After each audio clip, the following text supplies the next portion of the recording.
And 1 it says, and there came one of the 7 angels which had the 7 vials, and talked with me, saying unto me, come hither, and I will show unto thee the judgment of the great whore. That great whore is America, right? That sitteth upon many waters, right? To give you some breakdown of prophecy, that great whore is America, and it's sitting upon many waters. What does that mean? What does the many waters mean? Let's go to verse 15. Verse 15, it says, and he saith unto me, the waters which thou sawest where the whore sitteth are peoples, multitudes, nations, and tongues. So what's happening here?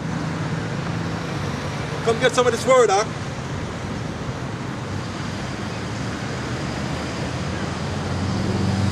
So it's telling you right here that this whore is going to be ruling over the nations, right?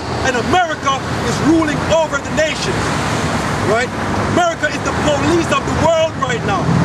They go in anybody's country, right, and tell them to get down or lay down, period. They don't give a damn who it is. Look what they did with Iraq. Look what they did with Libya. Look what they did with Somalia. Look what they did in Egypt. Look what they're doing in Syria. Look what they're doing in Ukraine. You either get down or lay down, man.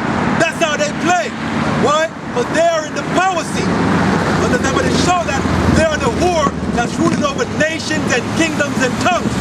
Alright? It says, verse 2, with whom the kings of the earth have committed fornication, and the inhabitants of the earth have been drunk with the wine of her fornication, which is the countries are drunk of her democracy, and everybody, the inhabitants, are drunk off of that American dream. Y'all are drunk off of a damn dream. It is a nightmare because y'all are not living it. Y'all are not living no American dream. It's a damn nightmare, especially for my people, the children of Israel.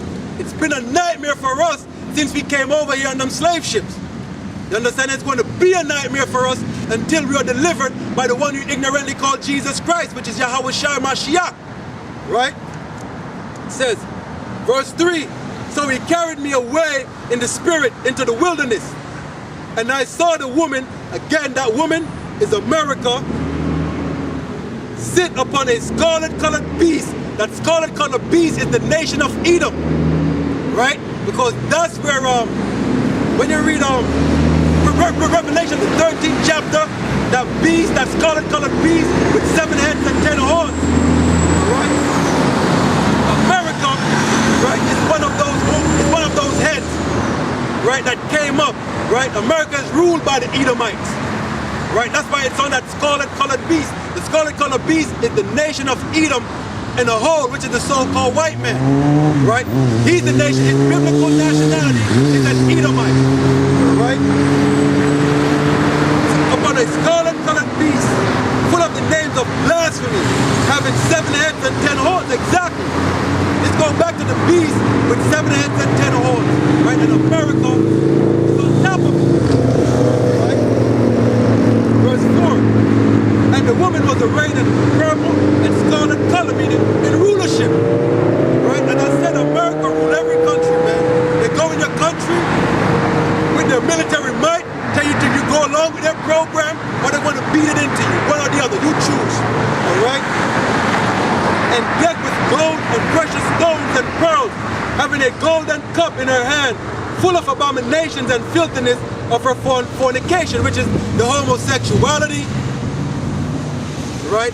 Because that is undeniable right now. They're pushing that homosexual agenda, even in other people's country. Even in other people's country, they're pushing that homosexuality, man.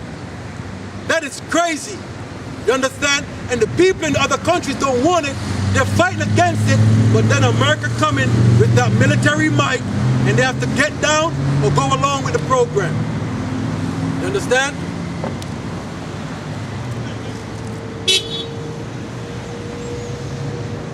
Verse 5, and upon her forehead was written a name. Right? Upon this whore was written a name. And upon her forehead was a name written, Mystery Babylon the Great.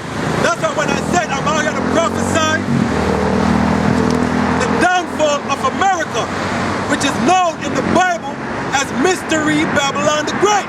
And that's talking about America's destruction.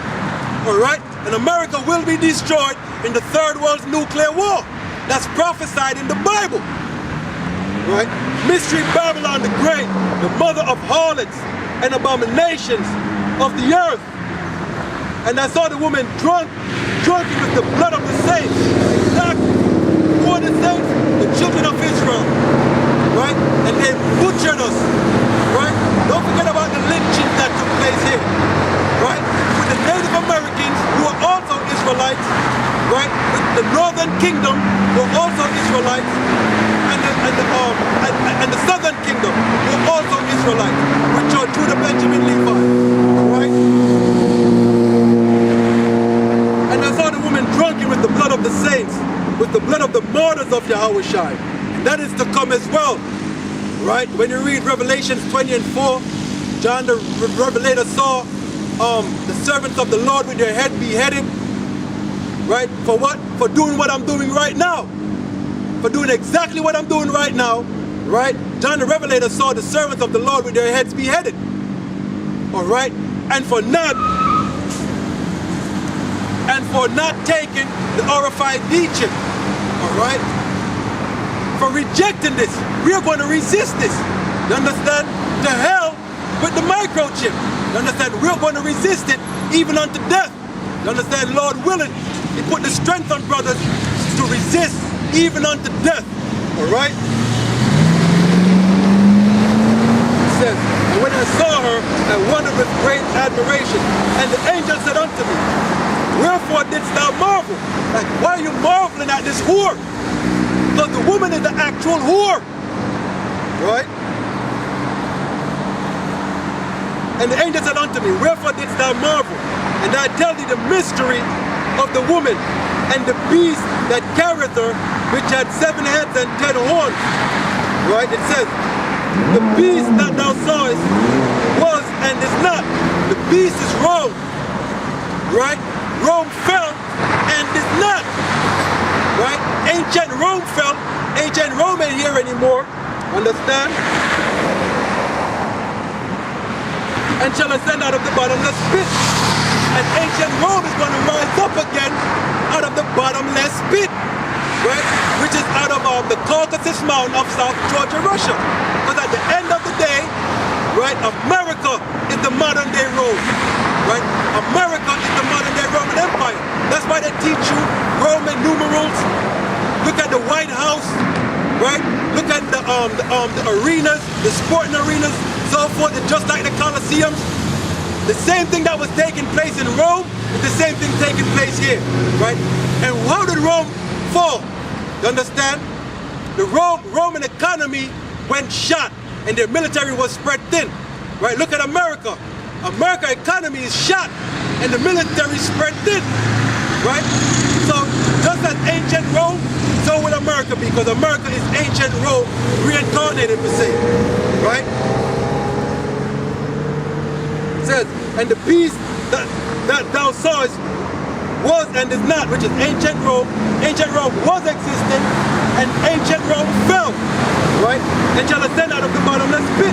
And it's going to come back in power again by the way of the bottomless pit and go into perdition. And it's going to be destroyed. So you see how beautiful that is? Ancient Rome fell. It came back into power by the way of the bottomless pit, right? Which is the Caucasus Mountain of South Georgia, Russia, right? Because that's how the people who colonized America came over here, right? They came over there from Great Britain, right? And sailed over here, right? And colonized and killed off the Native Americans, right? Which is the Northern Kingdom, and took it. And what? And built ancient Rome all over again, right? And going to perdition. And this time it's going into full perdition, totally wiped out, right? And they that dwell upon earth shall wonder, whose names were not written in the book of life from the foundation of the world, which are the Edomites, when they behold the beast that was and is not yet is. You understand? So the Edomites is going in perdition, as well as their ruling kingdom, which is America, is going in perdition. You understand? Y'all need to wake up. As I read in Romans the 13th chapter, right? It's high time to awake out of sleep. Why? Too much things is going on. Look at the times we're living in, right? When you go to Ecclesiastes, the 3rd chapter, it says there's a time and a season for everything under the sun. Y'all don't know what time you're in. You understand? So I'm telling you what time you're in. You're in a time of war. You're in a time of major destruction. Major calamities coming up on the earth. And y'all need to wake up, right? And my people, the Israelites, wake up to your true biblical nationality. Return to the God of our forefathers, the God of Abraham, Isaac, and Jacob, and serve Him. Right? And serve Him, because that is the whole duty of man.